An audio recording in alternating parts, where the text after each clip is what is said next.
யாரும் கபருல போய் தொலைகேலா, யாரும் கபருக்குள்ள போய் நோம்பு பிடிக்க ஏலா, யாரும் கபருக்குள்ள போய் ஹஜ்ஜி செய்யறதுக்கு ஏலா, யாரும் கபருக்குள்ள போய் வியாபாரம் செய்ய ஏலா. ஆனால் ஒரு ஆள் மரணித்தாலும் நாளை அல்லாஹ் அவரை சொர்க்கவாதியாக அல்லாஹ் நியமித்து விட்டான் என்றால் அல்லாஹ் சொர்க்கத்துக்குள்ளும் திருமணத்தை வைத்திருக்கிறான். அந்த சொர்க்கத்தின் தலைவியாக உலகத்தில் நாம் எந்த மனைவியை நாம் தேர்ந்தெடுத்தோமோ, சிலர்கள் சொல்ற பாப்பா சொர்க்கத்திலேயும் அவள் தான் வரணுமா, சொர்க்கத்திலேயும் அவள் தலைவியாகத்தான் வரணுமா, இப்படி சொல்றாக்கள் யாரென்றா உலகத்தில மனைவியை தேர்ந்தெடுக்கும் போதோ சிறந்த ஒரு மனைவியை தேர்ந்தெடுக்காதவர்கள். வாங்கவர்களே, பெண்கள் சீரழிந்து போவதற்கு முகத்தில் பாவிக்கும் கிரீமும் ஒரு காரணம் என்று ஆய்வு செல்கிறது. ஆம்பளை ஆம்பளை திருமணம் முடிக்கணும், பொம்பளை பொம்பளை திருமணம் முடிக்கணும். இஸ்லாம் இதை வன்மையாக தண்டிக்குது. இப்படி யார் திருமணம் முடிச்சு லூத் அலைஹிஸ்ஸலாத்து வஸ்ஸலாம் அவன சமுதாயத்தை அல்லாஹ் அழிச்சான். அன்பானவர்கள், நம்முடைய நோக்கம், அதிகமான பெற்றோருடைய நோக்கம் என்னென்றா, எந்த புள்ள படிச்சா போதும், ஒழுக்கமா ஒழுக்கம் இல்லையா அது தேவையில்ல, படிச்சா போதும், படிச்சா போதும், கிராஜுவேட் ஆயினா போதும், ஏதோ ஒரு ஜொப்புக்கு போனா போதும். அந்த மனநிலையை மாற்றிக் கொள்ளுங்கள்.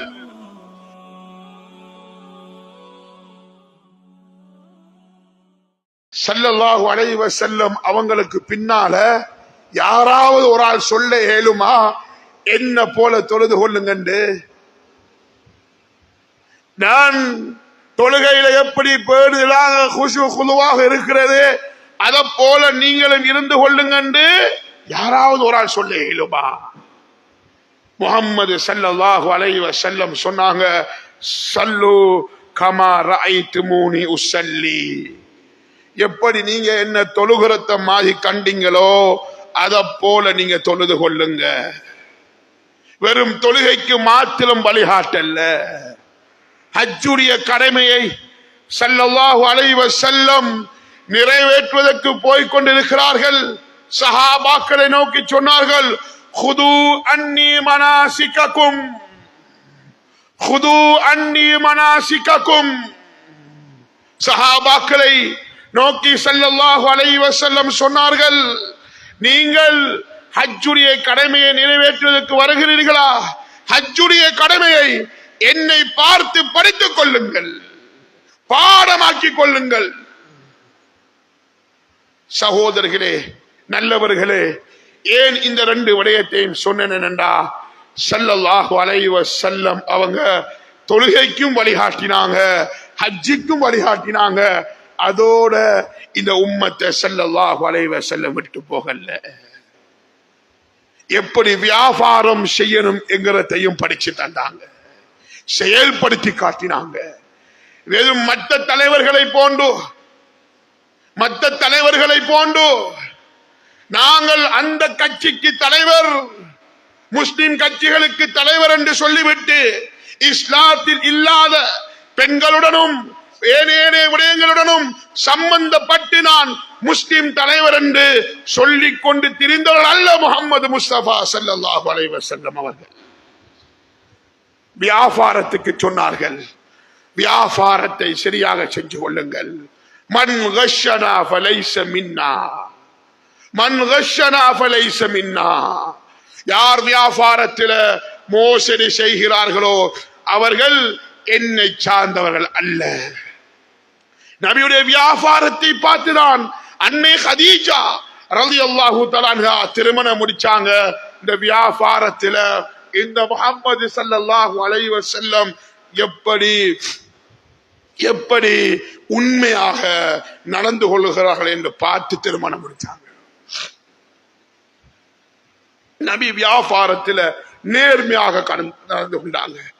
இந்த அளவுக்குண்டா நபியை நபியாக ஏற்காதவர்கள் கூட ஸல்லல்லாஹு அலைஹி வஸல்லம் அவங்களிடத்துல தன் அமானித பொருட்களை வைத்து பாதுகாத்தாங்க. வியாபாரிகளுக்கு என்ன சொன்னார்கள்? வியாபாரிகளுக்கு என்ன சொன்னார்கள்? அத்தாஜிரு சதுகுல் அமீன், உண்மையான வியாபாரத்தில் கலப்பை சேர்க்காத, பொய் சொல்லாத, நேர்மை தவறாத எல்லா வியாபாரிகளுக்கும் சொன்னார்கள் அத்தாஜிரு சதுகுல் அமீன், உண்மையான வியாபாரி, அல்லாஹ்வை பயந்த வியாபாரி, நபியுடைய சுன்னாவை எடுத்து நடந்த வியாபாரி, அவர்கள் நபிமார்களுடன் இருப்பார்கள். மன் நபியீன் வஸித்தீகீன் வஷுஹதாஇ வஸ்ஸாலிஹீன். வியாபாரத்துக்கு வழிகாட்டினாங்க. வியாபாரத்துக்கு வழிகாட்டினத்தோட முடிக்கல, வியாபாரத்தில் வழிகாட்டினத்தோட முடிக்கல. இந்த உம்மத்துக்கு ஒரு மிகப்பெரிய ஒரு விடயத்தை சொல்லி காட்டினார்கள். கைருக்கும் கைருக்கும் லி அஹ்லிஹி, கைருக்கும் கைருக்கும் லி அஹ்லிக்கும். உங்களை சிறந்தவங்க யார் தெரியுமா? உங்களோட நல்லவர் என்று சொல்லப்படக்கூடியவர் யார் தெரியுமா? உங்களோட குடும்பத்தில் சிறந்தவர்கள், உங்களோட மனைவி மாரணத்தில் சிறந்தவர்கள். சிலருடைய நிலைமை எப்படி என்றா, பள்ளிவாசலுக்குள் வருகிறார்கள், ஐவேள தொழுகை மிஸ் ஆகிறல்ல, முன்பின் சுன்னத்து மிஸ் ஆகிறல்ல, பள்ளிவாசலில் அபூபக்கரை போன்று, பள்ளிவாசலில் உமரை போன்று. ஆனா வீட்டுக்குள் போய்விட்டால் மனைவி இடத்தில் அபூலகபை விடவும் மோசமானவர்கள். பள்ளிக்குள் சிறந்தவர்கள், ஊரில் நல்லவர்கள், ஊர் ஹாஜியார் நல்ல ஹாஜியார், இத போல ஹாஜியாரா என்று ஊர் பேசுகிறது. மனைவிக்குள் போய் கேட்டால் இவனா, இவன் அபூஜஹலை விடவும் மோசமானவன். இதை உடைத்தார்கள் ஸல்லல்லாஹு அலைஹி வஸல்லம். கைருக்கும் கைருக்கும், உங்களை சிறந்தவங்க உங்களை மனைவி மாரிடத்தில் சிறந்தவங்க. சொன்னத்தோட முடிக்கல, சொன்னத்தோட முடிக்கல. ஆனா கைருன் லி அஹ்லி, ஸல்லல்லாஹு அலைஹி வஸல்லம் சொன்னார்கள், நான் எந்த குடும்பத்தில் நான் சிறந்தவனாக இருக்கிறேன். ஒன்று ரெண்டு மனைவி அல்ல. நபி ஸல்லல்லாஹு அலைஹி வஸல்லம் மரணிக்கும் போது 9 மனைவிமாறு. ஒரு ஹதீஸை காட்ட முடியுமா? யாரோ முஸ்லிம்களோ முஸ்லிம் அல்லாதவர்களோ யாரோ காட்ட முடியுமா? ஸல்லல்லாஹு அலைஹி வஸல்லம் அவங்களுடைய மரணிக்கும் போது இருந்த 9 மனைவிமாறு ஒரு ஆள் நபியை பார்த்து இவர் செஞ்ச அநியாயம் நவுதுபில்லாஹ் எங்களுக்கு சொல்ல இயலாது என்று சொன்ன ஒரு ஹதீஸை, ஒரு லைவான ஹதீஸை கூட காட்ட இயலுமா? எவ்வளவு பிரட்டினாலும் காட்ட முடியாது, எவ்வளவு பிரட்டினாலும் காட்ட முடியாது. ஸல்லல்லாஹு அலைஹி வஸல்லம் சொல்லிட்டாங்க, நான் சிறந்தவனாக இருக்கிறேன், என்ற மனைவி மனத்தில் நான் கண்ணியமானவனாக இருக்கிறேன். அன்பு சகோதரர்களே, தொழுவதினால், நோம்பு பிடிப்பதினால், ஜகாத் கொடுப்பதினால் மாத்திரம் சொர்க்கம் பெய்திடலாம் என்று நினைக்காதீங்க. திருமணம் என்பது இலேசான விஷயம் அல்ல. அல்லாஹு தஆலா ஆதம் அலைஹிஸ்ஸலாத்து வஸ்ஸலாம் அவர்களையும் ஹவ்வா அலைஹிஸ்ஸலாத்து வஸ்ஸலாம் அவர்களையும் அல்லாஹ் படைத்து உஸ்குன் அன்த வ ஸௌஜுக, ஆதமே நீயும் ஹவ்வாவும் சொர்க்கத்தில் போய் வாழ்ந்துக்கோ என்று அல்லாஹ் அனுப்பினான். திருமண பந்தயத்தின் ஊடாகத்தான் அன்பார்ந்தவர்களே, திருமண வாழ்க்கை என்கிறது உலகத்தோட முடிவதல்ல. திருமண வாழ்க்கை என்பது உலகத்தோட மௌத்தோட முடிவதல்ல. உலகம் ஆரம்பிப்பதற்கு முன்னால் அல்லாஹ் ஆதம் அலைஹிஸ்ஸலாத்து வஸ்ஸலாம், ஹவ்வா அலைஹிஸ்ஸலாத்து வஸ்ஸலாம் அவர் 2 பேரையும் திருமணத்தின் மூலமாகத்தான் அல்லாஹ் சொர்க்கத்துக்கு அனுப்பினான். உலகத்துக்கு வந்து முஹம்மது முஸ்தபா ஸல்லல்லாஹு அலைஹி வஸல்லம் சொன்னார்கள், தஸவ்வஜு, குர்ஆன் சொல்லுகிறது அன்கிஹு, திருமணம் முடிச்சு கொள்ளுங்க, திருமணத்தை முடிச்சு கொள்ளுங்க. துறவதம் என்பது இஸ்லாத்தில் கிடையாது என்பதை உலகத்தில் போதிக்கப்பட்ட ஒரு மார்க்கம் என்றால் இஸ்லாத்தை என்று வேறு எதுவும் கிடையாது. இஸ்லாத்தை தவிர எதுவும் கிடையாது. அன்பார்ந்தவர்களே, சகோதரர்களே, திருமண வாழ்க்கை என்கிறது உலகத்தோட முடிவதல்ல. நான் மௌத்தாகிட்டோமா, மௌத்தோட தொழுக முடிஞ்சு. யாரும் கபருல போய் தொழுகேலா, யாரும் கபருக்குள்ள போய் நோன்பு பிடிக்க ஏலா, யாரும் கபருக்குள்ள போய் ஹஜ்ஜி செய்யறதுக்கு ஏலா, யாரும் கபருக்குள்ள போய் வியாபாரம் செய்ய ஏலா. ஆனால் ஒரு ஆள் மரணித்தாலும் நாளை அல்லாஹ் அவரை சொர்க்கவாதியாக அல்லாஹ் நியமித்து விட்டான் என்றால் அல்லாஹ் சொர்க்கத்துக்குள்ளும் திருமணத்தை வைத்திருக்கிறான். அந்த சொர்க்கத்தின் தலைவியாக உலகத்தில் நாம் எந்த மனைவியை நாம் தேர்ந்தெடுத்தோமோ, சிலர்கள் சொல்ற பாப்பா சொர்க்கத்திலேயும் அவள் தான் வரணுமா, சொர்க்கத்திலேயும் அவள் தலைவியாகத்தான் வரணுமா? இப்படி சொல்றாக்கள் யாரண்டா உலகத்தில மனைவியை தேர்ந்தெடுக்கும் போதோ சிறந்த ஒரு மனைவியை தேர்ந்தெடுக்காதவர்கள், தீனை முன்னுக்கு வைத்து தேர்ந்தெடுக்காதவர்கள். குர்ஆன் ஹதீஸ் சொல்கிறது துன்கஹுல் மரதுலி அர்பஈன், 4 நோக்கத்தின் பெயரால் ஒரு பெண்ணை திருமணம் முடிக்கப்படும். ஒன்று லி மாலிஹா, அவன் நல்ல கோடீஸ்வரி, மாவடிப்பள்ளி பஜார்ல நல்ல கடை ஒன்று இருக்கி, நல்ல வரவு இருக்கி, பொண்ணை பார்க்கணுமா? சிலாக்க திருமணம் முடிக்கிற பொண்ணை பார்க்கவே போறல்ல.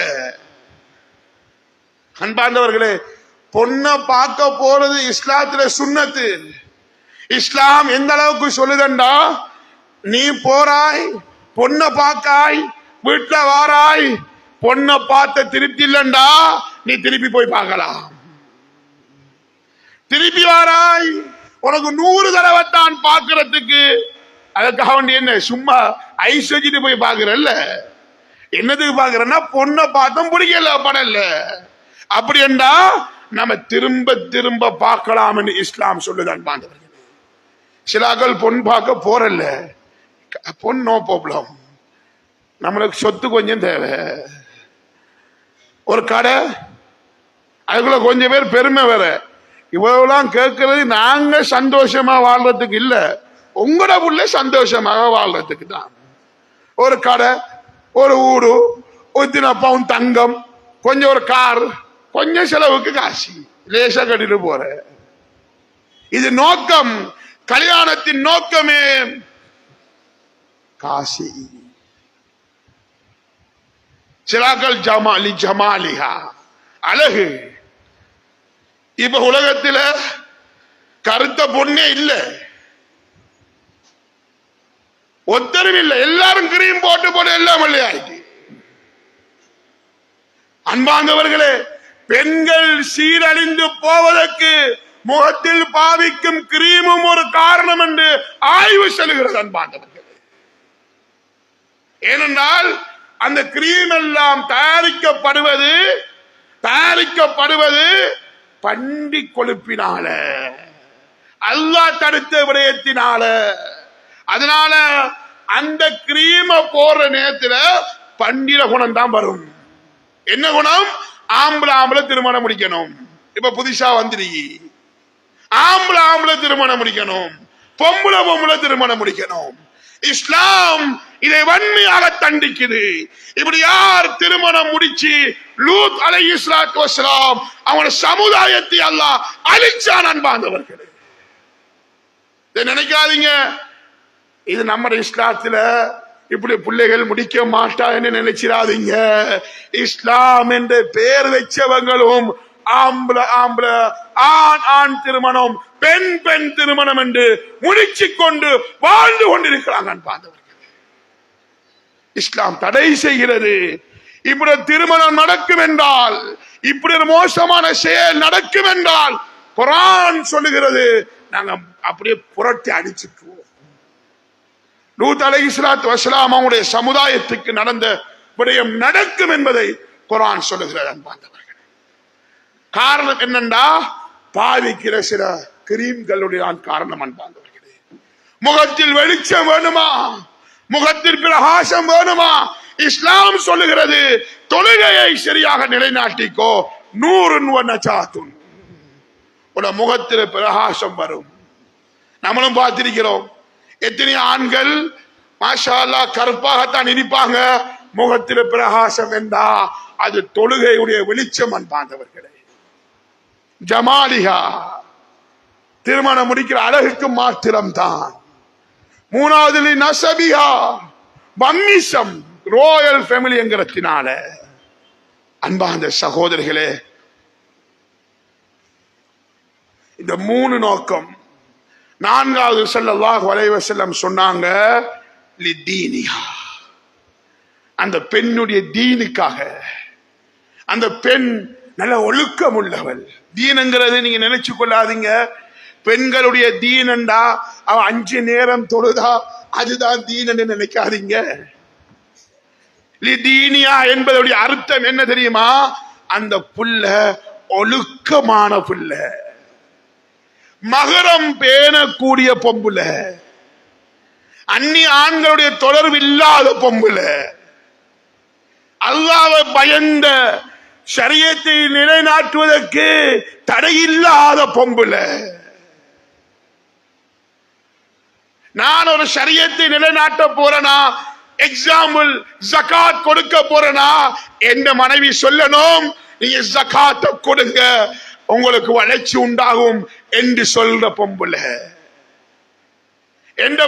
என்னால, இந்த மனைவியினால நான் பிறக்கிற பிள்ளைய சிறந்த முறையில ஒழுக்கம் கற்பித்து வளர்க்கக்கூடிய பொம்புல. இதெல்லாம் அந்த தீன் என்பதற்குள் அடங்கும். அன்பாண்டவர்களே, இதுல எத்தனை பேர் காலிக்கோட்டுக்கு போய் இருப்பீங்க தெரியா? சும்மா போய் பார்த்தா வழங்கும். காலிக்கோட்ல வார பிரச்சனை, முஸ்லிம் பெண்களும் ஆண்களும் வார பிரச்சனை, ஃபஸ்கண்டும் தலாக்கண்டும் வார பிரச்சனை.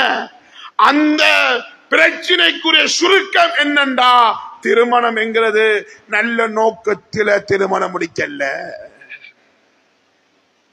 நல்ல நீயத்தில திருமணம் முடிக்கல, காஷ் கண்டதுடன் காதல், காமத்துக்கு திருமணம் முடிச்ச. யோசிக்கப்படாம இதெல்லாம் ஏன் இவர் சொல்றாரு? ஷஹ்வத்துக்கு அர்த்தம் காமம் தான். நம்ம பார்த்தோம் தானே, ஒரு 5-6 தினங்களுக்கு முன்னால என்ன நடந்துச்சு நம்மளுக்கு தெரியும் தானே.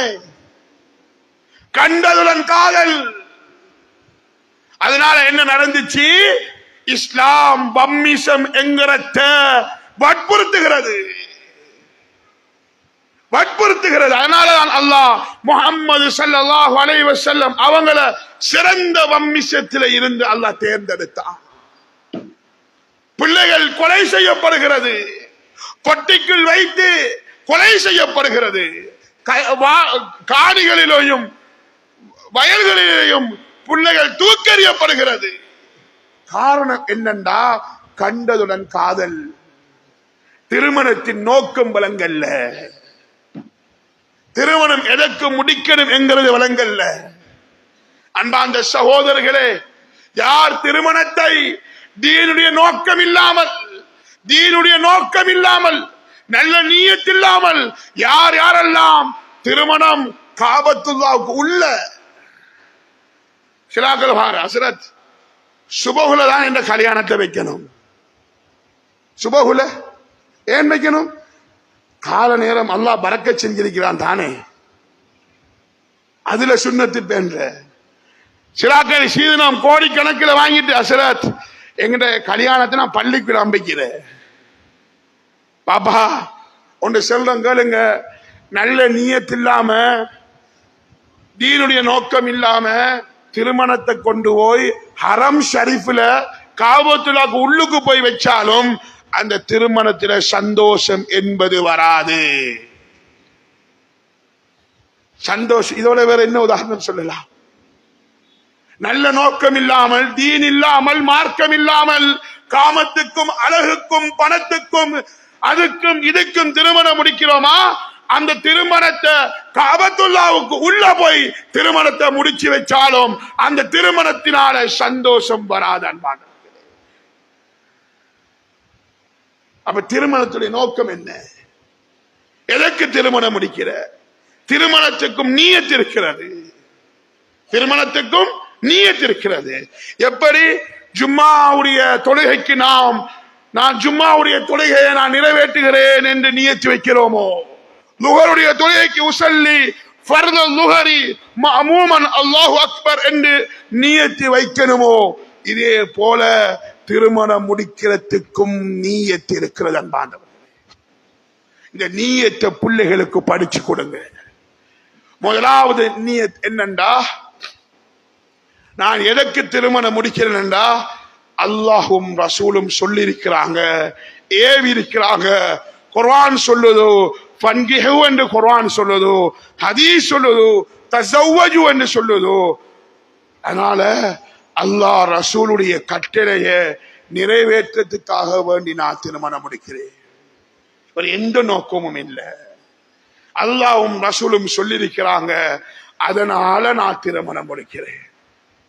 இந்த நியத்து வரணும் அன்பார்ந்தவர்களே. இரண்டாவது நியத் என்ன தெரியுமா? மன் இஸ்ததஅ மின்குமுல் பாஅ ஃபல்யதஸவ்வஜ் ஃபஇன்னஹு அகது லில்பஸர் வஅஹ்ஸனு லில்ஃபர்ஜ்.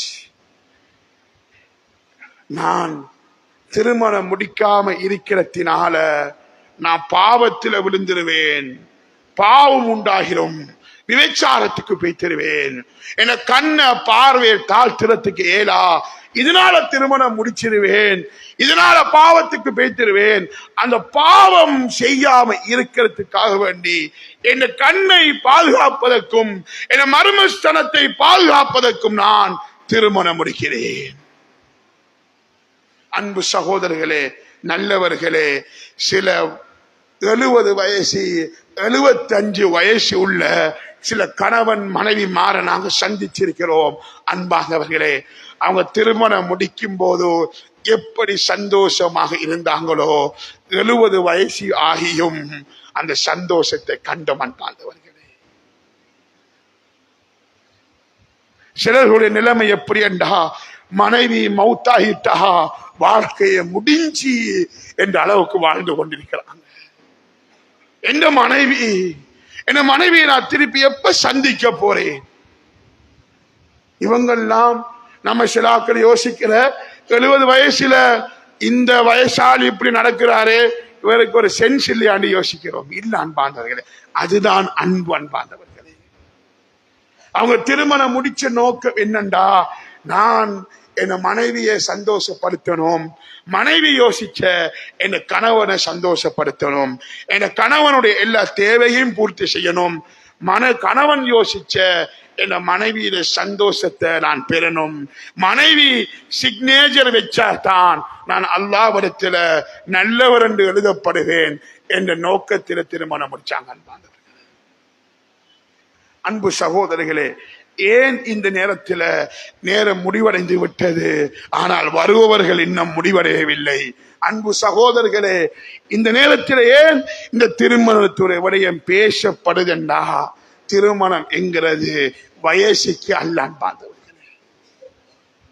திருமணம் வயசுக்கு இல்ல. நம்ம ஆட்கள் யோசிக்கிற 20 வயசாயிட்டா 22 வயசாயிட்டா பிள்ளைக்கு வயசு வைத்து எப்படியாவது கொண்டு சாட்சிடுவோம் என்று சாட்சிறாங்க. திருமணம் என்பது தேவைக்கு அன்பாண்டவர்கள். எனக்கு திருமணம் முடிக்கிற தேவை இருக்குதுண்டா, அதுக்கு தான் திருமணம். நினைச்சமாய் திருமணம் முடிக்கலா. வாழ்க்கையில செட்டில் ஆயிரத்துக்கு பின்னால் நான் திருமணம் முடிக்கணும்டா, உலகத்தில் இருக்கிற அதிகமான ஆம்பளைக்கு திருமணம் நடக்கா. அது அல்லாஹ் பரக்கத் செய்வான். நான் பார்க்கணும் என்னண்டா, எந்த மனைவிக்கு நான் 3 நேரம் சாப்பாடு கொடுக்கிறதுக்குரிய பணம் எனக்கிட்ட இருக்கு. மகர் கொடுக்கணும், கோடிக்கணக்கு தான் மகர் கொடுக்கணும் என்று அல்ல.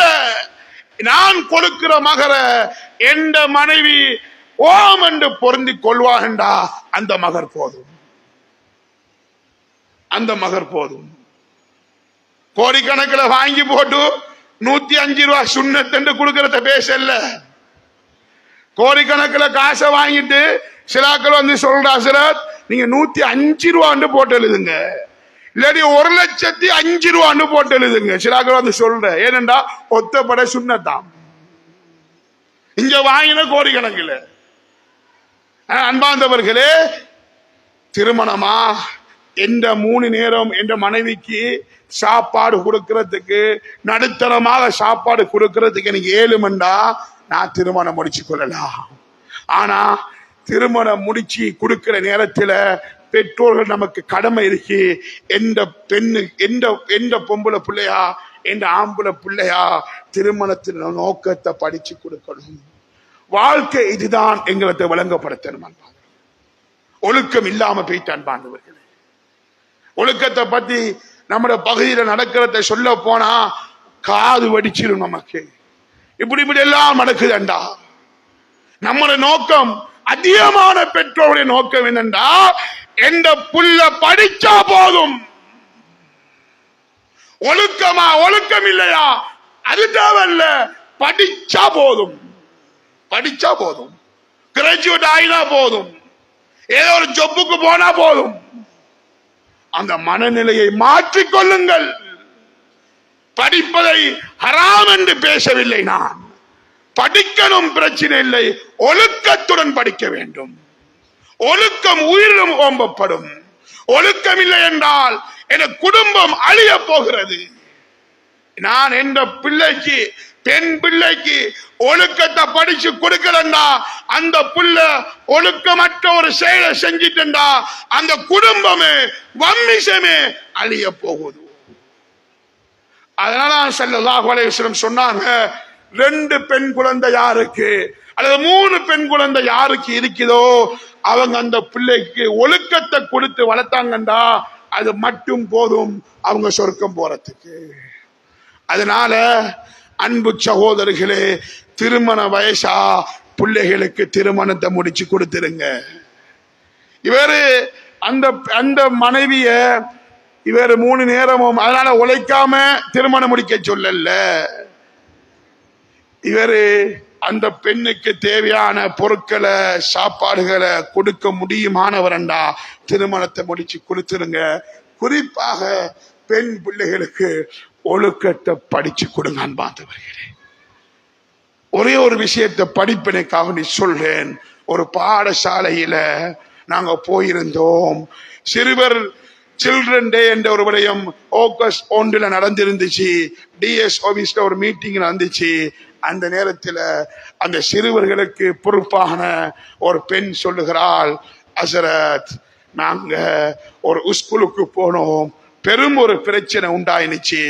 என்னண்டா, ஒரு போன் தான், ஒரு போன்ல ஒரு 9 பெண்கள் 9 சிம்ம வச்சுட்டு ஒரு ஆணோட தான் பேசினேன். 9 பொம்பளைகள் அந்த சின்ன பிள்ளைகள் வச்சுட்டு ஒரு ஆணோட தான் செக் பண்ணின, ஒரு ஆணோட தான் பேசினேன். அந்த ஆண் எவ்வளவு மோசமானவர், இந்த 9 பெண்களும் எவ்வளவு மோசமானவர்கள். அன்பாந்தவர், ஏன் சொல்லணும்டா, ஒரு கிளாஸுக்கு போனாலும் சரிதான், ஒரு ஏதாவது ஒன்றுக்கு போனாலும் சரிதான், அங்க அந்த பெண் பிள்ளைகள்கிட்ட குறிப்பாக அந்த ஒழுக்கத்தை காண முடியாமல் இருக்கிறது. அன்பாண்டவர்களே, இஸ்லாம் சொல்லுதோ, புள்ள படிக்கணுமா மகரத்தோட போங்க, மகரத்தோட படிச்சு கொடுங்க. பஞ்சையும் நெருப்பையும் பக்கத்துல வச்சா அது பத்தி ஆகும். அன்பார்ந்தவர்களே, பஞ்சையும் நெருப்பையும் பக்கத்துல வச்சா அது பத்தி ஆகும். அன்பார்ந்தவர்களே, நெருப்பு பிடிச்சி ஆகும். அன்பார்ந்தவர்களே, அத போலதான் மகரம் இல்லாமல் ஒரு ஆணும் பெண்ணும் பேசுகிறாங்களா அது பத்தி ஆகும் என்ற யதார்த்தத்தை புரிந்து கொள்ளுங்கள். ஆகையினால் அல்லாஹ் நம்முடைய வம்மிசத்தை பாதுகாக்க வேண்டும். அல்லாஹ் குழந்தை பாக்கியம், அன்பார்ந்தவர்களே, மிகப்பெரிய பாக்கியம். அல்லாஹ் கிஃப்ட் தந்ததுதான் அந்த குழந்தை பாக்கியம். அந்த குழந்தையை நம்ம சிறந்த ஒழுக்கத்தோட கண் குளிச்சு உள்ள அந்த பிள்ளையாக நம்ம தீன கொடுத்து நம்ம வளர்த்திருவோம் என்றா அன்பு சகோதரர்களே, அந்த பிள்ளை போதும் நான் சொர்க்கத்துக்கு போறதுக்கு, அந்த புல்ல போதும் நான் உயர்ந்த சொர்க்கம் அடைகிறதுக்கு. ஆகையினால நாம் முதலாவது பெற்றோர்கள் உறுதியாக நியத்து வைப்போம். என்ற பிள்ளைக்கு நான் எப்படி அழகான பெயர்களை வைக்கிறோமோ அதே போல நான் திருமணம் முடிச்சிருக்கிறேன், அல்லாஹுக்காக முடிச்சிருக்கிறேன், நல்ல நோக்கத்தில் முடிச்சிருக்கிறேன். எனக்கு பிறக்கிற குழந்தைய நான் தீனோட மார்க்கத்தோட முடிக்கணும், என் மார்க்கத்தோட என்ற பிள்ளைய வளர்க்கணும் என்கிற நியத்தை வச்சு எல்லாம் அல்லாஹ் நம்மள குழந்தைகளை சாலிகான குழந்தைகளாக ஆக்கி தருவதற்கு எல்லாம் அல்லாஹ் நம் அனைவருக்கும் உதவி செய்வானாக. யா அல்லாஹ் எங்களுடைய பாவத்தை மன்னிப்பாயாக, எங்கள் ரஹ்மத்து மஃபரத்தையும் செஞ்சு விடுவாயாக, இஸ்லாத்தை பாதுகாப்பாயாக.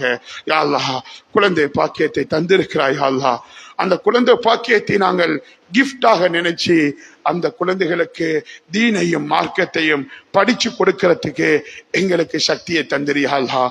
யா அல்லாஹ் உலகத்தில் எந்த சோதனையும் தாங்க முடியும் யா அல்லாஹ், ஆனால் இந்த புள்ள மோசமானவன் என்று அந்த வார்த்தையை இன்னாருடைய மகன் இன்னார் மோசமானவர் கெட்டவர் என்ற வார்த்தையை தாங்க முடியாது யா அல்லாஹ். அதை மட்டும் பாதுகாத்திரியா அல்லாஹ்.